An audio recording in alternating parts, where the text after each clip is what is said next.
arrête de te croire petite ou petit, et surtout, arrête de croire toutes ces étiquettes, tous ces mots qui ont été posés sur toi, souvent malgré toi, par d'autres, que ce soit tes parents, que ce soit ta famille, tes enseignants, les...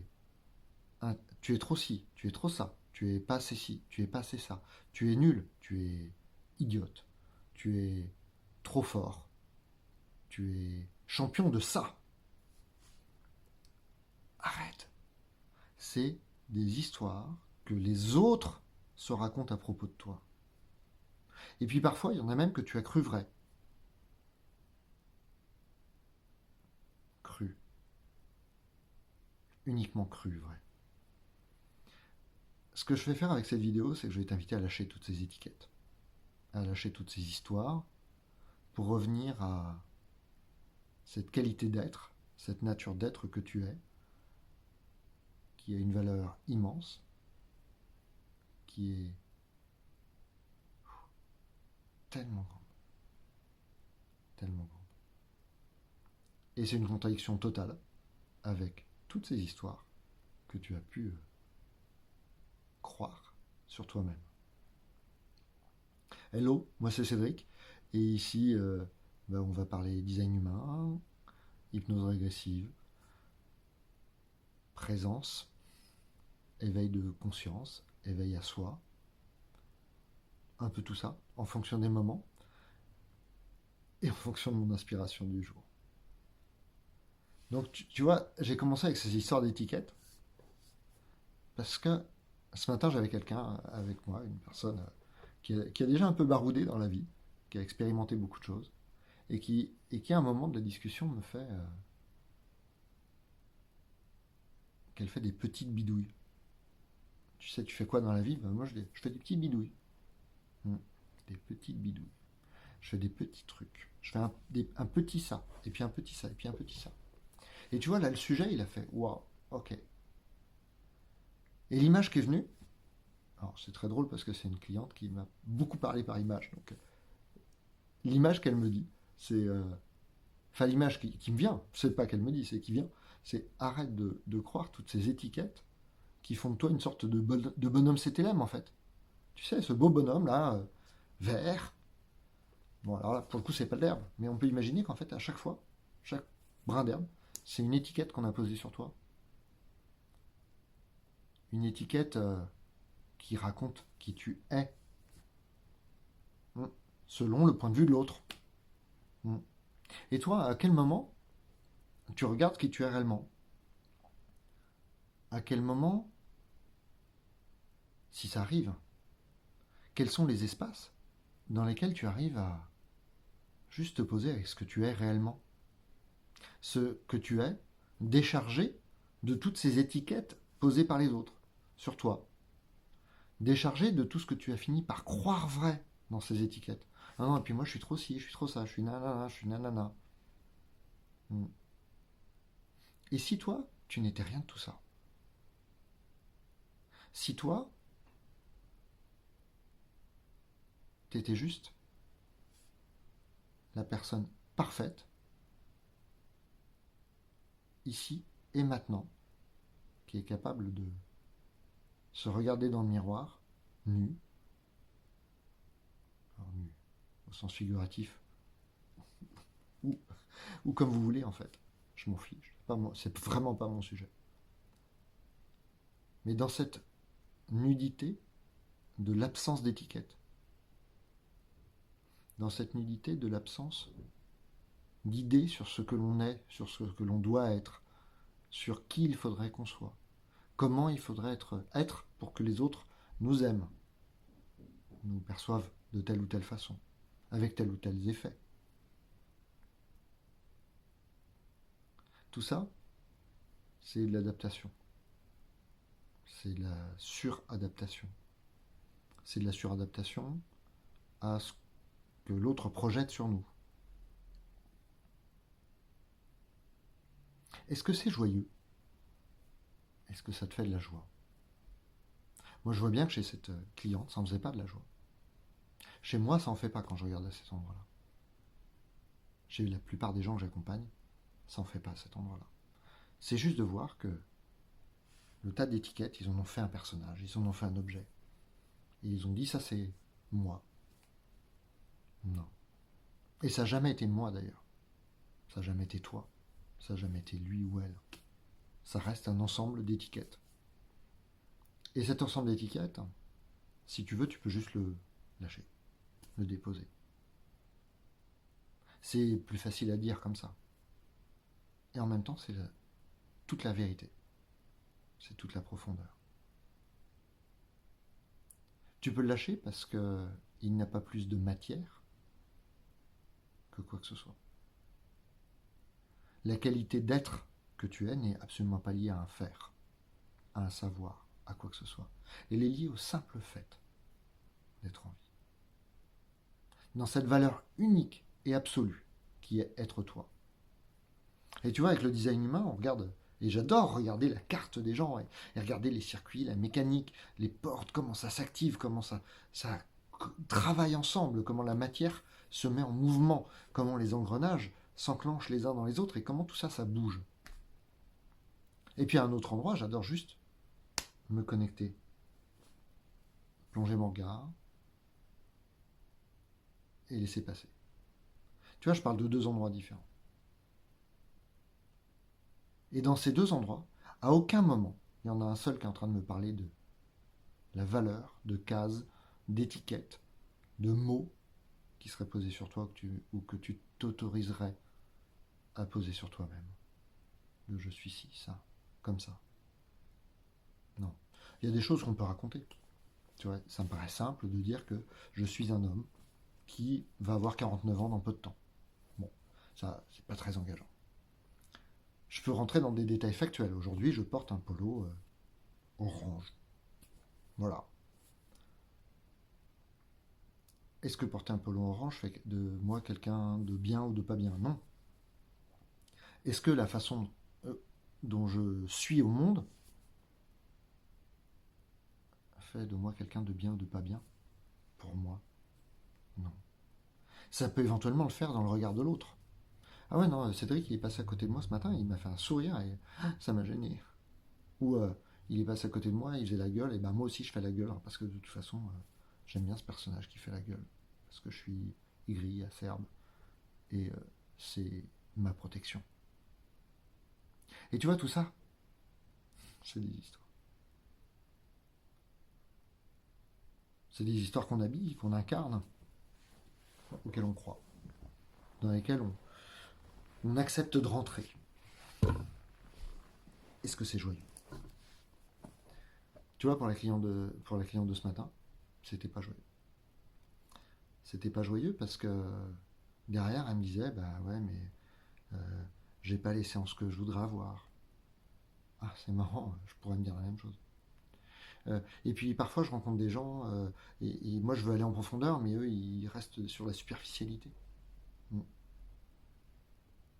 Ah, ça, je dis pas la même chose. Allez, il faut bien quand même, je vais me valoriser un peu à cet endroit. Je vais me donner à moi de la valeur. Je ne l'attends pas de l'extérieur, je me la donne à moi. Et tu vois, tout ça, c'est lié à ce regard. Parce que quand je lui demande, ok, mais comment tu te sens par rapport à ça? Ben, on reparle du petit. On reparle de ce je petit. Ouais, mais d'un côté, il y a du petit, ça se croit petit, ça voit du petit dans son action. Et de l'autre, ça veut des clients avec qui il se passe de la grande profondeur, avec qui il se passe cette relation de grande qualité qui transforme et fait bouger les choses. Et je pourrais dire la même chose, j'adore quand ça bouge, ça transforme, etc. La grande différence, elle est dans cet état d'être interne. Elle est dans cette qualité de la relation, de ce qui se passe là maintenant, ici, tout de suite, quand on est en contact, quand on est dans notre humain. Alors dans notre humain, ou dans notre divin, tu vois. En tout cas, quand on est dans cet état de présence interne. Et cet état de présence à soi, cet endroit où on se rapproche de notre conscience la plus élevée, cet endroit d'intériorité, d'où la vie émane, d'où la vie se propage, à cet endroit-là, il n'y a rien de petit. Rien. Rien.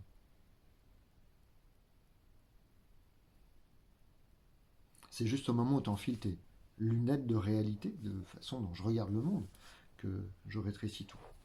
Et derrière, je mets du petit, parce que je fais du petit. Parce que je suis ci, je suis ça, je suis comme ci, je suis comme ça. Et donc je crée la réalité. Forcément, ma pensée est en train de précéder ma création. Donc si je pense que je fais des petites choses, je suis amené dans la matière à expérimenter le résultat de ces petites choses. Je suis amené dans la matière à éprouver la réalité de ce que j'ai cru. Donc je fais des petites choses, donc je suis amené à rencontrer des gens qui veulent me parler de petites choses. Alors que le désir le plus profond, la vérité, chez elle, mais chez moi, j'en suis certain chez toi aussi, c'est de goûter cette joie de la vie qui s'expand dans toutes les dimensions. Et la seule chose qui t'en empêche, c'est toi et les pensées que tu poses en amont. La création que tu as fabriquée. Ces étiquettes qui disent je suis comme ci, je suis comme ça, blabla. Donc là, l'exercice, tu vois, juste là maintenant, si ça t'amuse, c'est juste se poser dans cet espace et clairement, tu vois, amuse-toi si tu as envie. Demande à te connecter à cet espace. Cet espace, il n'est pas Cédric. L'idée n'est pas de se connecter à Cédric, c'est pas le sujet. C'est pas très drôle. L'idée, c'est de se connecter à cet espace qui est connu en toi. Demande juste à te connecter à cet espace. Et regarde ce qui se passe. Regarde ce qui se raconte à cet endroit-là. Et il y a des chances qu'il ne se raconte pas de petites choses. Et je parle pas du racontage mental là-haut, au contraire. Tu vois bien que si tu es en train de jouer avec moi à ça, ça se pose dans un calme. Et tu vois, c'est pas un petit calme. Pas du tout. C'est un calme très habité. C'est un calme très dense. Pas au sens lourd, mais au sens... il y a de l'appui, il y a du support, il se passe des choses. C'est un calme bien évidemment non mental. Et si tu y es là, maintenant, ici, tout de suite, c'est parce que c'est un espace qui est connu en toi et qui l'a toujours été. C'est juste que ça a été oublié. Et ça a été obscurci par les voiles des étiquettes posées les unes après les autres. Tu dois être calme. D'ailleurs, si tu es calme, je t'aimerais. Ou tu dois être forte à l'école, ou fort en sport. Parce que c'est comme ça que moi je vais être fier de toi. Tu dois ramener des bonnes notes, parce que au moins ça prouvera que t'en as dans la tête. Et tout ça, ça a fait quoi? Ça t'a juste éloigné de ta nature. Ça a rajouté des voiles. Au début un peu légers, et puis de plus en plus opaques. Et parfois jusqu'à filtrer complètement ta lumière. Bien évidemment, si tu es sur cette chaîne, c'est que l'armure, la cuirasse, c'est à minima craquelé, voire commence à tomber en morceaux complets. Si tu es sur cette chaîne, c'est que il y a un truc qui dit que ça allait pas. Ce monde-là n'était plus possible. Cette remise en question, pas de qui tu es, mais de comment tu t'es construit. Parce que tu t'es pas construit pour être ça ou ça ou ça. C'est pas ça l'objet. L'objet, c'est se reconnecter à qui tu es, mais ce qui ou ce quoi qui est cette nature profonde, et voir comment la vie émane depuis là. Et la vie, elle fait. Et la vie, elle fait. Si tu es générateur, en design humain, de toute façon, la vie, elle vient à toi. Si tu es projecteur, Les bonnes personnes viennent te poser les bonnes questions. Si tu es manifesteur, tu fais parce que de toute façon, là, ça fait. Ça fait. Si tu es réflecteur, bah, ça a lieu. Tout a lieu. Tout a lieu et t'amène à être avec. Et tu vois, là, je parle de design humain, mais on pourrait parler de tout un tas d'autres outils, de toutes autres approches. À cet endroit-là, l'invitation n'est pas de rajouter des nouvelles cases, des nouvelles étiquettes. L'idée et toute la proposition que je te fais là, maintenant, c'est à minima de réévaluer les étiquettes que tu crois sur qui tu es. Et puis peut-être un peu de réévaluer la façon dont tu te perçois dans l'action, dans l'être. Pas dans l'action qui part du mental, mais dans l'action qui émane de toi, l'action qui jaillit, l'action qui est pilotée par cet élan naturel de faire, d'être, avec, d'y aller. Ce truc qui fait oh, j'ai envie de ça. Ou ouais, je veux ça. Ou je veux comme ça. Mais pas pour. C'est pas pour un quelque chose. Ça peut. Tout est à essayer, tout est à tester, tout peut être joyeux en vrai. L'invitation, elle est là. Ici et maintenant. À te reconnecter à ce que tu es vraiment. À ce que tu aimes et cet espace avant les étiquettes. Sans jugement, sans commentaire. Et juste laisser jaillir la vie. Pour la vivre pleinement. En étant toi. Parce que c'est un exemple que j'ai entendu dans une vidéo ce matin, mais si tu es fabriqué pour être un œillet, ça sert à rien d'essayer d'être une rose ou une carotte. T'es un œillet. Et tu vois, à cet endroit-là, le plus juste et le plus désirable du monde, c'est d'être toi-même. D'être pleinement, totalement et incroyablement toi-même. Sans commentaire, jugement, étiquette. Et on en reparlera certainement. Mais peut-être même sans les histoires qui les accompagnent. Parce que t'es pas non plus les histoires. Si tu as des commentaires, des suggestions, des idées, si cette vidéo t'évoque quelque chose, bah, n'hésite pas dans l'espace commentaire. Et puis, bah, voilà. Je dirais bien, j'ai parlé. C'est terminé là. Et je te dis de tout cœur, à très bientôt.